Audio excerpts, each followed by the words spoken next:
Inta la og yahay oo la xaqiijiyay 2 ruux ayaa ku dhintay shil gaadiid oo xalay ka dhacay tuulada Libaaxo ee gobolka Nugaal oo qiyaastii 90 kiiloomitir dhanka bari ka xigta magaalada Garowe ee caasimadda Puntland.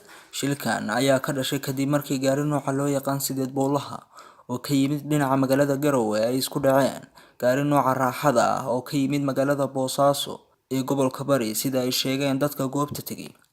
Magacyada labada marxuum ee shilka ku dhintay ayaa kala ah Maxamed Ciil Qabe iyo Cabdirashiid Yaasiin oo labaduba saarnaa gaariga yar ee burburay.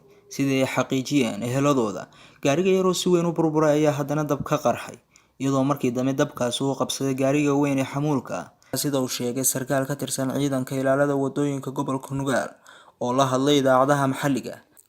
Sarkaalka ayaa sheegay inuu goobta shilka ku soo arkay gaadiidka oo gubanaya iyo meydadka labada marxuum balse aysan weli helin dadka saarnaa gaariga weyn, isagoo intaasi raaciyay in magaalada Qarra lagu qabtay qof argagaxsan oo loo maleynayo inuu yahay darawalkii gaariga xamuulka.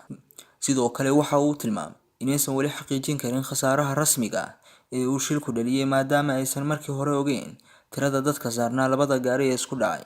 Labada dhalinyarada ah ee shilka ku geeriyooday ayaa ka hor intaysan musiibadu haleelin galabnimadii barta Facebook soo geliyay muuqaal live ah oo iyaga oo si nabad ah u safraya roobna u hayo, balse saacado kadib waxaa la soo sheegay geeridooda.